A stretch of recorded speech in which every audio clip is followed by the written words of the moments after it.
Charlotte in North Carolina, November 16, 1999. A young woman 8 months pregnant drives through the quiet streets. She is filled with anticipation, preparing to welcome her unborn son into the world. But in mere moments, her future will be stolen in an act of unimaginable betrayal. Shots ring out. The driver, 24-year-old Cherica Adams, is hit multiple times. Struggling to breathe, she musters every ounce of strength to dial 911. It is a call that will not only save her child's life, but will also expose a chilling conspiracy.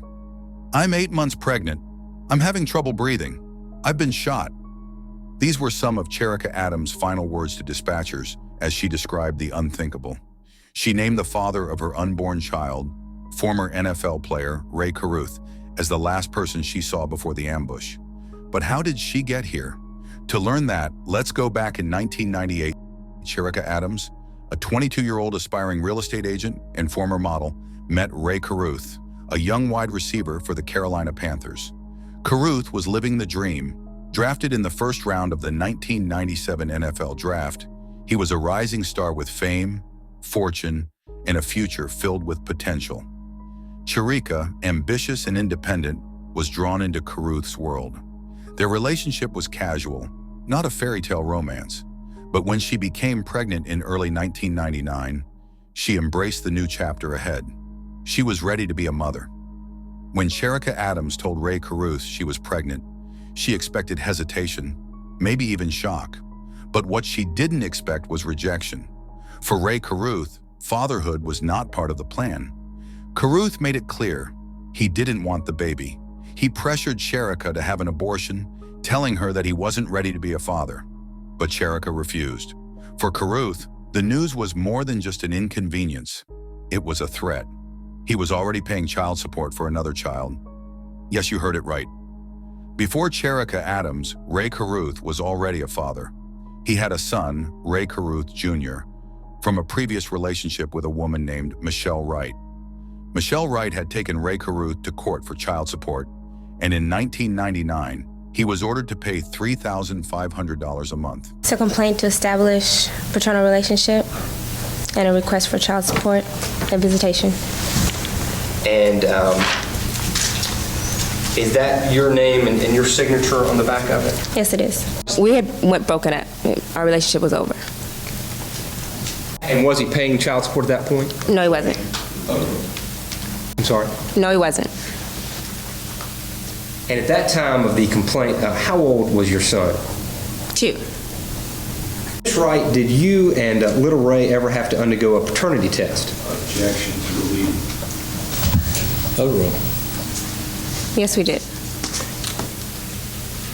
And do you remember when that was? A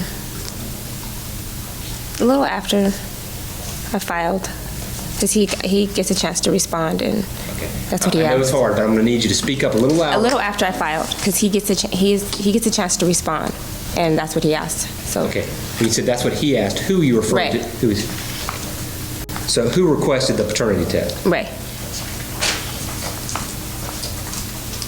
And at some point, directing your attention to, I believe, February of 1997, did you get those results back from the paternity test?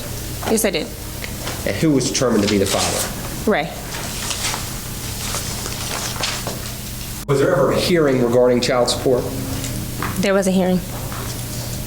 Of child support determined at that hearing? Yes, it was.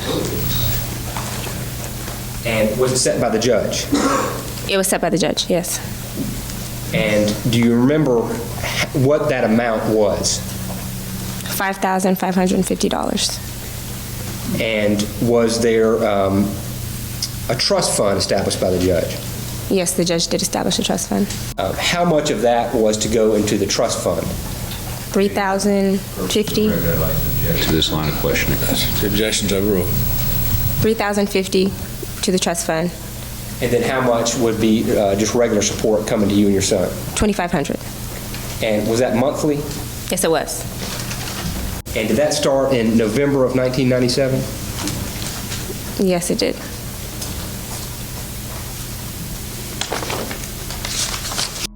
When Cherica Adams became pregnant, Caruth saw history repeating itself.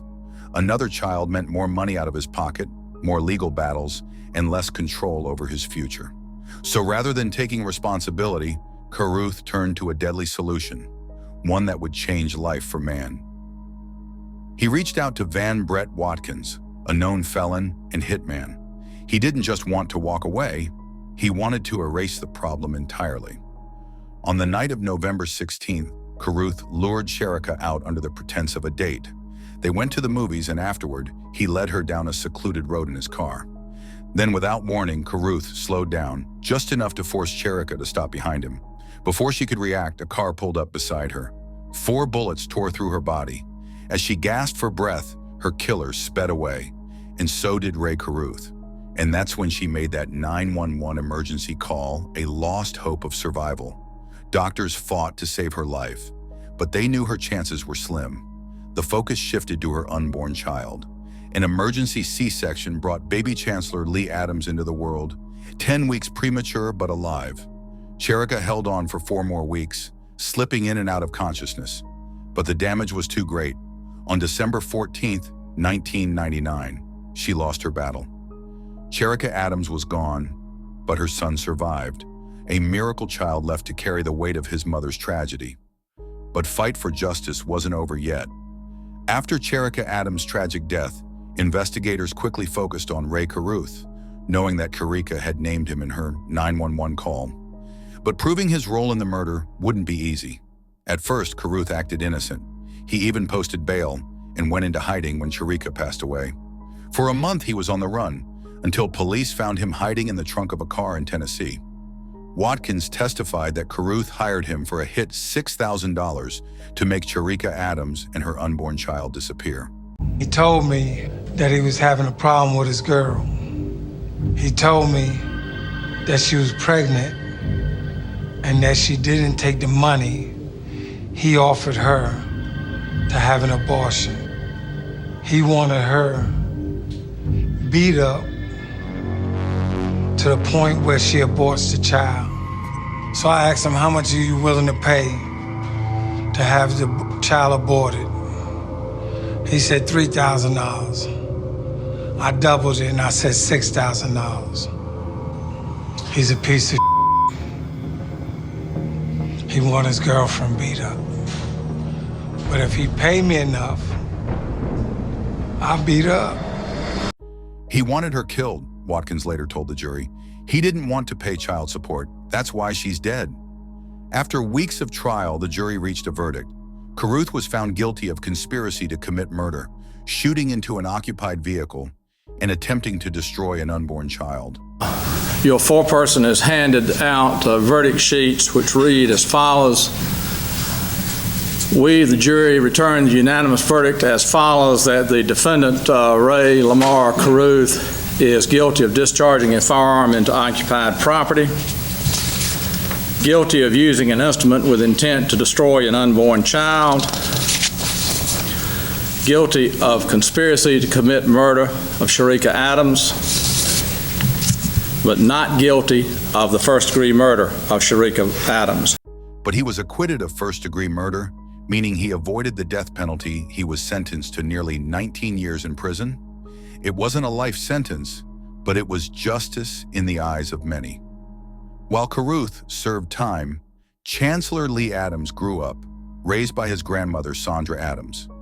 Despite the brain damage he suffered from the attack, Chancellor became a symbol of resilience, proving that love could overcome even the darkest tragedy. After 19 years, Caruth walked free. He expressed regret, but never fully took responsibility for what he did.